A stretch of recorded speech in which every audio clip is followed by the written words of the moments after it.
What has happened to you? Have you got a sickness you can help me with? Oh, okay. Are you getting rid of it? Yes, I do. Call us if you need help, my brother. Yeah. Okay, carry on. What's your name? My name is James.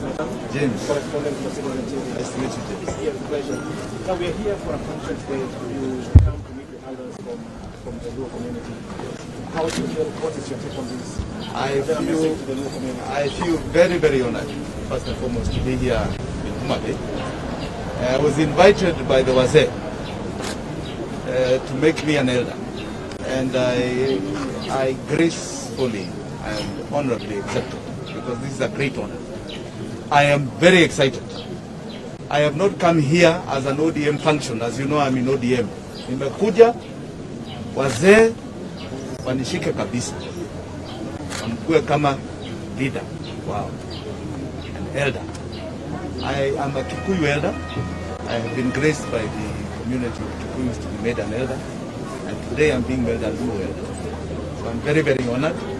It shows you just how integrated our history, my personal history, and the community is.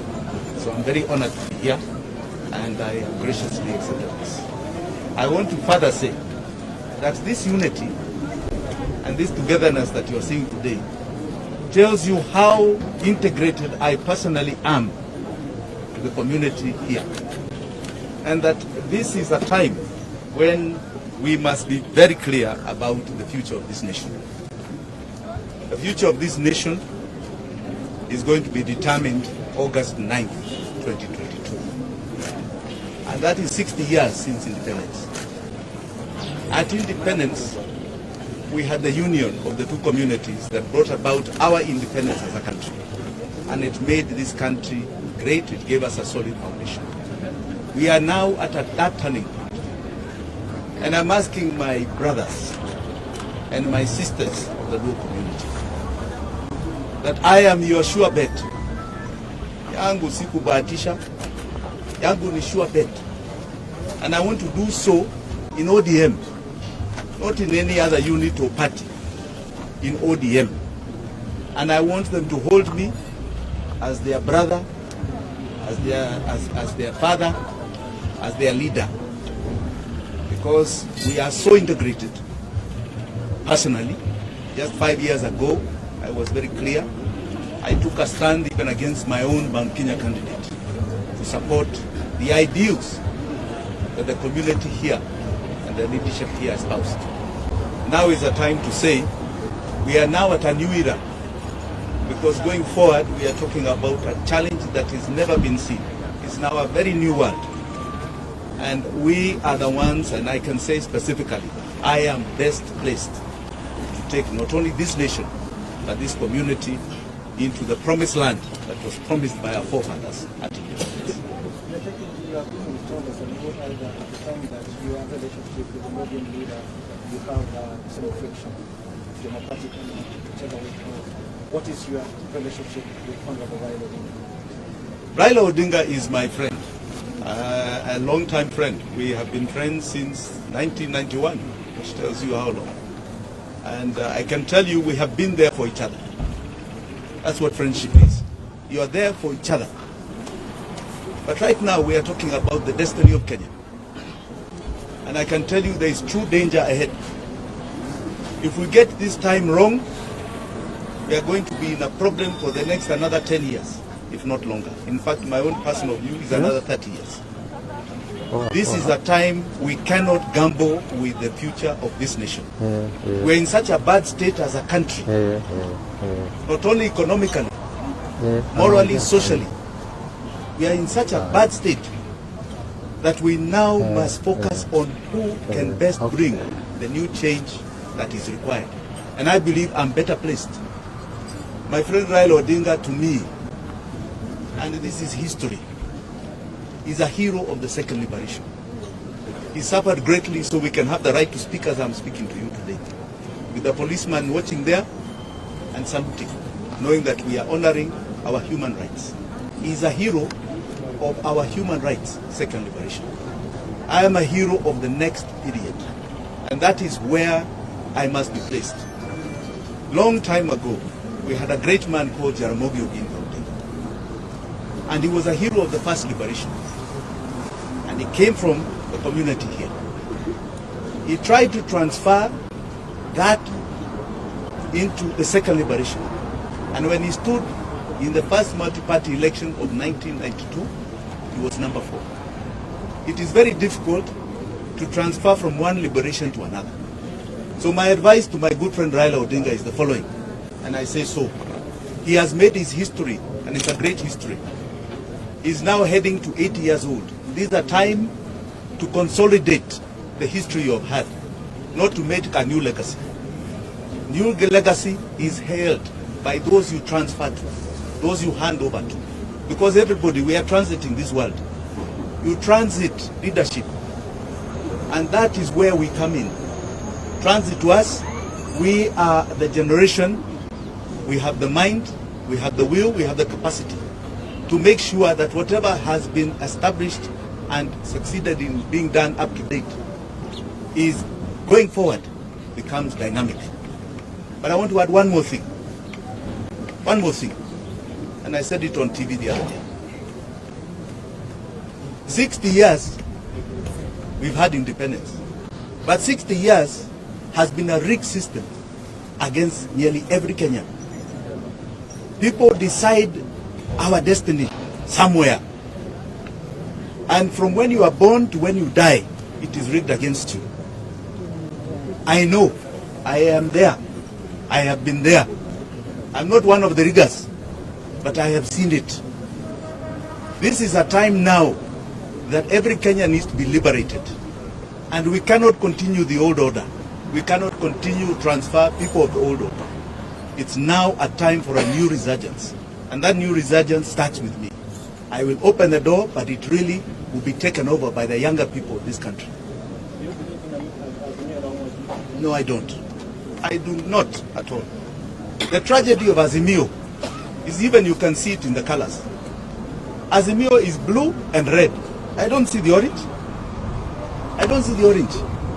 Orange is my party. It is the predominant party in this region of Kenya. Orange is the party that we fought for in 2017, just the other day. And we fought against that Jubilee. It seems Azimio is watering down Orange and lifting Jubilee, giving it new life. Jubilee should not be given any new life by anybody. I can tell you this here now. Viongozi ya Jubilee ni ya dhuluma. It has been a terrible regime. We said it in 2017. What has changed? What has changed? It was a terrible regime. When Jubilee inherited power as Uhuruto, 38%, yani 38 out of every 100 Kenyans were below the poverty line, did not have 200 shillings to feed themselves. Did not have 200 shillings. Today, 53 Kenyans do not have money to feed themselves every day. That is their scorecard. Let Jubilee show us their scorecard. It stinks. Why are we giving it life? We should not give it life. We should be talking about new beginnings in ODM, not Azimio. I don't believe in Azimio, and I will not be part of Azimio. Not at all. The numbers, groups of the alliance, working here and there, you are taking what is the issue based on the alliance? The biggest problem I'm having with my party leader is because I do not see his path to power. And I believe that this is a time ODM should get to power. I do not see his path to power. Forget all the propaganda. Kwa sababu hiyo yote ni propaganda. For my party leader to climb Mount Kenya is a tall order. In 2 election cycles, he has been an enemy. 2 election cycles, he has been an enemy. In the last election, I was here. I'm not an enemy. The person who is trying to lift him up the mountain is the head of Jubilee. And the head of Jubilee, hata huku, he can only have meetings in closed door. Let him have kiwanja. Utaona, ako na shida. People don't want to hear him because he has made them poor. Very poor. So this myth is unfortunate. In 2017, when we formed NASA, we had the partnerships of Kalonzo Musyoka. We had the partnerships of Musalia Mudavadi. We had the partnerships of Wetangula and the greater number of Kenyans. And we won that election. It was shown by the Supreme Court. Jubilee did not win. I think even the other day you saw people saying, kweli waliiba kura. Lakini hiyo kuiba kura imeisha. We caught them, and it's not going to be easy to do it again. And that is the greatness of our democracy. Now, my friend does not have those partnerships of 2017. He does not have them. He does not have them around him. And I can tell you, kwa sababu we are the ones who know how this path of power is, how it is done. Tumekuwa hapo. In the kitchen we have been there. I can assure you, the way it is going, hakuna mahali anaenda. And this is the problem. I find that especially the great people who have supported ODM all these years risk one very major thing coming ahead: to be ostracized again for another 10 years from the center. Because when the two communities, especially, I must say, of Ziwa Victoria and the mountain come together, great things have been done for Kenya, including this new constitution, including Uhuru wetu. And I am very, very scared of the possible future without the inclusion of the entire nation, and especially the people of Lake Victoria, in charting the new dispensation of economic revolution. So I think I've answered your question. Asanteni sana. The Garden of Joy is a green project. We are telling you to put a roof whose water you can drink, put a storage tank for harvesting water, and use biodigester to recycle water. And what a privilege, what a joy, you know, it is to be right here at the Garden of Joy. Queen. Yes. Another thing I would wish to add, Muteti, is about accessibility when you enter to the project. The accessibility is very awesome. As you can see, we have a 9-meter wide road. Mnaweza pitana magari mawili. There is no jam with this project. You can see we have accessibility, and along every road there is a lot of plants which are planted there. And I want to assure you that hair here is purified. We have clean hair here because of what we've done as Optiven. We've done lots of trees. We've done 3,000 trees here, so your life will never be. Imagine while you are in your balcony, kanjeve tu kanakuja tu kanakupiga tu kale kanjeve kazuri. Just imagine, because of the trees. And we say that come and be with us, join this family. And because we are a Christian-based family, this project has a meditation park, whereby you can go and pray, whereby you can go and meet your God through prayers, somewhere where you can go rest. There is a area where you can do volleyball. Wanaume mnaweza choma nyama. Yani it's a place where you can get in Machakos County. Come and join us and make sure you get something and your life will change. Muteti. Hey, Coletta. Hey, wow. Hey, thank you so much.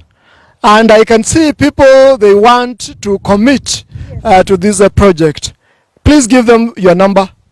If you want to commit yourself today, in fact today we have an offer which is ending at Sasita usiku. Yes, make sure you call me. I'll give you this information. 0722 90 1789. Call this number 0722 901789. That's my personal number. I'll make sure I take you through even the process of getting this land, because you have to come and see first. We don't sell something which you've never seen. You come first, see, and we provide transport from our Ruai office. In fact, we have an office in Ruai where there is a site manager who can bring you here. Our cars are there which are very good, and we observe the MOH regulations because of what is happening worldwide. And we will bring you and make sure you see your plot. We have beacons in place. We have every plot as a title deed, and immediately you say plot X is what I want, we make sure we give you the title deed, go and do your search. You can go and do your search and then come back and make sure you invest with us. Today, if you invest with us, just say interested, and I'll get your name or your email address, and then I'll take you the process of investing with Optiven. Thank you, Muteti. So Kalera, what you are saying is that once they call that number, you personally will bring them here, ama utatuma mtu? Hapana Muteti. Mkinipigia hiyo namba kutoka saa hii, I'll make sure I'll be in your that car, and I'll make sure I come with you this start the journey of investment with you. I'll come with you with our driver, and then we'll make sure tumekusaidia kutafuta plot yenye unataka. Maybe you want a corner plot, maybe you want a residential plot, maybe you want a commercial plot. Tuko nazo zote. In fact, barabara, this is a government road, and I'm very sure if you get a commercial plot here, it will be huge. It will have, you can do your shop, you can do your kiosk if you wish, but we don't encourage kiosks here because this place is controlled. Make sure you do a good shop and it will give you returns.